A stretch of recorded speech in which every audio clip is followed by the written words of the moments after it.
नमस्ते मित्रों। 2 दिन पहले हमने पेट दर्द को दूर करने के लिए एक प्राण की क्रिया आपको बताई थी। उसके पश्चात हमारे कई मित्रों ने फ़ोन करके और हमारे कई जो यजमान हैं उन्होंने हमें व्हाट्सएप में मैसेज किया कि साहब माइग्रेन के लिए आप कोई ऐसी प्राण क्रिया बताएं, क्योंकि सिरोवेदना जिसको माइग्रेन कहते हैं वह कभी भी हो जाता है। जिनको होता है वह अपने अनुभव से बताते हैं कि उसके बाद उनका कहीं मस्तिष्क किसी कार्य में नहीं लगता है। तो जो माइग्रेन होता है उसका मूल कारण पहले जानें। उपाय तो मैं बताऊंगा ही प्राण क्रिया के द्वारा। आप 5 से 10 मिनट में कैसा भी माइग्रेन है आपका बिल्कुल गायब हो जाएगा अगर आपने अच्छे से प्राण क्रिया की। प्राण क्रिया मैं अभी बाद में बताऊंगा, पहले आपको माइग्रेन का मुख्य कारण बता देता हूँ। आधुनिक विज्ञान क्या कहता है उसका मुझे पता नहीं, किंतु जो हमारे धर्मशास्त्र कहते हैं कि सिरोवेदना क्यों होती है, एक सबसे मुख्य कारण होता है उसका अत्यधिक किसी भी स्त्री अथवा पुरुष का किसी के साथ अत्यधिक सहवास करना। अत्यधिक सहवास करने के कारण आपके शरीर में बहुत सारी कमजोरियाँ आती है। और सबसे पहले मस्तिष्क, जो बालक की अवस्था में होते हैं, बच्चे होते हैं, तो कभी वो सर के बल गिर जाते हैं तो उस समय तो उनको पता नहीं चलता, किंतु उम्र जैसे जैसे आयु बढ़ती जाएगी उसके बाद में आपके सिरोवेदना जिसको माइग्रेन कहते हैं वह प्रारंभ हो जाता है। तो सबसे पहला कारण तो हुआ अत्यधिक सहवास करना। तो जितना हो सके ब्रह्मचर्य का पालन करें। दूसरा, जो आजकल हम लोग सुबह उठते ही ज़्यादातर परिवारों में बेड टी जिसको कहते हो आप, मतलब बेड के ऊपर ही चाय पी लेना, कॉफ़ी पी लेना, मतलब समझ में नहीं आया। आयुर्वेद के हिसाब से आप सुबह सुबह चाय के नाम पे जहर पी रहे हैं। चाय मतलब दूध तो पीना ही नहीं होता सुबह खाली पेट, और अगर खाली पेट आप दूध पिएंगे तो वायु विकार होगा। वायु विकार होने से ही पेट दर्द अथवा सर दर्द होता है। और वायु विकार मैंने आपको पहले ही बताया था कि हमारे शरीर में 11 प्रकार के रुद्र होते हैं, जिसमें 5 प्राण, 5 उपप्राण और 1 आत्मा। ठीक है, 5 प्राण जो आपको बताए वही है। अगर आपको किसी को पता नहीं हो तो मेरा यूट्यूब चैनल है कामधेनु सरकार के नाम से, वहाँ हम विस्तार से वीडियो डालते हैं, वो आप देखें। ठीक है, तो प्राण, अपान, समान, उदान, व्यान, नाग, कूर, कृकल, देवतत्व और धनंजय, ये 5 प्राण और 5 उपप्राण हुए। तो आपका ये जो डिसबैलेंस होता है प्राण और अपान, समान, उदान का ना, उसके पश्चात ही सिरोवेदना होती है। तो उसको बैलेंस करना है। ठीक है, उसको बैलेंस करते ही अपने आप स्वतः ही माइग्रेन खत्म हो जाएगा। अब आपको क्रिया बताता हूँ करना क्या है। जब आपको बहुत तेज माइग्रेन हो रहा हो, सबसे पहले सीधे बैठिएगा, ऐसे श्वास पेट के अंदर लेना है, फेफड़ों में नहीं लेना है, यहाँ के वायु कोष डैमेज होते हैं, पेट में लेना है। पेट में लेने के पश्चात रोक देना है। उसके बाद एक बार ओम की ध्वनि का उच्चारण करेंगे श्वास बाहर निकालते वक्त।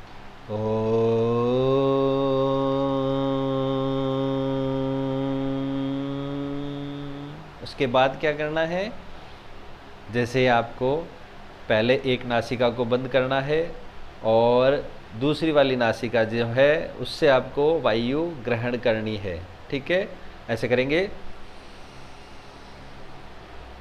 कहाँ करेंगे? पेट में। फेफड़ों में नहीं करनी है, पेट में करेंगे। फिर उसके बाद उस प्राण को वही स्थिर रखना है। जितनी देर आप रह सकें उतनी देर आपको स्थिर रखना है, श्वास छोड़ना नहीं है। फिर उसके बाद नहीं रह सको और ग्रहण करना है। ठीक है, पेट में ही करना है, फेफड़ों में नहीं करना है। ठीक है, फिर उसके बाद जब आपको लगे कि अब तो रह ही नहीं पा रहे, तब आपको क्या लगेगा कि आपका जो मस्तिष्क का ये जो अंतिम, जिसको कुंडली क्षेत्र कहते हैं ना, वह एकदम आपका तड़पड़ा जाएगा। तो जब आपसे रह ही नहीं जाए तो आपको क्या करना है, वायु को धीरे धीरे छोड़ना है। छोड़ने के पश्चात आपको क्या करना है, पुनः वायु ग्रहण नहीं करना है। ये छोड़ने के बाद में दोनों नासिकाएं ऐसे बंद कर लो, अगर कर सकते हो तो ठीक है, और नहीं तो एक नासिका को बंद करो अथवा दोनों को हाथ नीचे कर लो। तो श्वास को वहाँ का वहीं स्थिर कर लो, प्राण को स्थिर कर लिया, श्वास लेना नहीं है। उसके बाद आपको आपकी जो मूलेंद्रियाँ हैं, जो मूलेंद्रिया और गुदाएंद्रिया को ऊपर का पार्ट, उसको ऊपर चढ़ाना है। फिर उसके बाद वापस श्वास बाहर निकालना है। ठीक, जब तक नहीं रह सकते हो 5 बार ऐसे इस कान से नाक से करना, फिर उसके बाद 5 बार इस नाक से ऐसे ही करना है। 10 बार करने के बाद आपका माइग्रेन ख़त्म, बिल्कुल 100 नहीं 1000% ख़त्म हो जाएगा। घर पे अनुभव कीजिएगा, ट्राई कीजिएगा। अगर सफल हो जाए तो वहीं बैठे बैठे धन्यवाद कर दीजिएगा उस ईश्वर का जिन्होंने हमें यह प्राण की क्रिया बताई। ऋग्वेद का अगर आप प्रथम मंडल, द्वितीय मंडल अथवा चारों वेदों को किसी भी मंत्र को उठा के देखोगे तो आपको प्राण क्रिया का जिक्र करेंगे, बार बार प्राण क्रिया, प्राण साधना, प्राण क्रिया। तो प्राण साधना ये बहुत छोटा सा आपको मैंने पार्ट बताया है, प्राण साधना बहुत बड़ी होती है। भारत की प्रत्येक नारी, ये जितने भी बाबा बैठे हैं मार्केट में ना, उनको आप छोड़ दीजिए, ये यम नियम, धारणा, ध्यान, प्रत्याहार है ना, ये जो सब है, ये भारत की प्रत्येक नारी हर घर में बहुत अच्छे से यम नियमों का पालन करती है। एक पत्नीव्रत धर्म का पालन करती है, एक पतिव्रत धर्म का पालन करती है, अपने परिवार का बहुत अच्छे से ध्यान रखती है। मार्केट में जितने भी बाबा जी बैठे हैं उनसे लाख गुना ज़्यादा अधिक धर्म के अनुसार चलती है भारतीय नारी की बता रहा हूँ।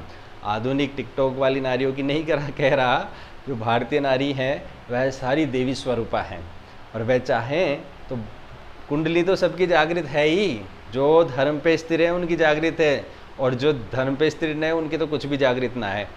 तो कहने का तात्पर्य यह है कि जो भारतीय महिलाएं हैं वह तुरंत ही, अगर वह चाहें थोड़ा सा ही ईश्वर के अंदर आसक्त हो जाएं तो तुरंत ही वह समाधिस्थ हो सकती हैं, क्योंकि वह यम नियमों का अच्छे से पालन करती हैं।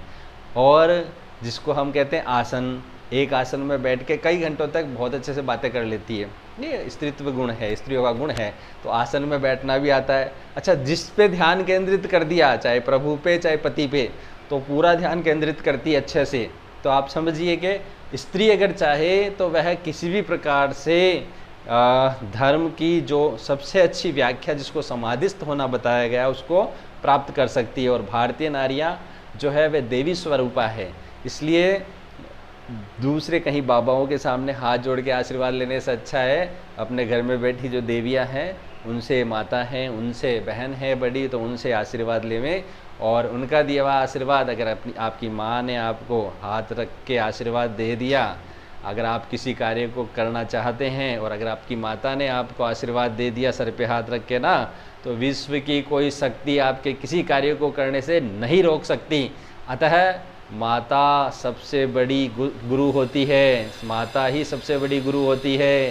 कोई भी गुरु आपका 1 दिन, 2 दिन, 5 दिन से ज़्यादा मल आदि का उठाने की व्यवस्था नहीं करेगा। माता अपने गर्भ में आपका रक्त से सिंचन करती है और उसके पश्चात आपको जन्म देती है। दुनिया का सबसे बड़ा कष्ट सहने के पश्चात वो जन्म देती है, और उसके बाद 9 महीने अपने पेट में गर्भ धारण करने के पश्चात, जन्म देने के पश्चात 2 वर्ष तक आपका मल आदि उठाती है। तो इतना त्याग कोई नहीं कर सकता। इसलिए अगर आशीर्वाद ही लेना है तो अपने माता पिता का लो, ठीक है जी। और मैंने आपको माइग्रेन को ख़त्म करने की व्यवस्था बताई, आप इसको करें और माइग्रेन से आप बिल्कुल मुक्त हो सकते हैं। ओम नमस्ते।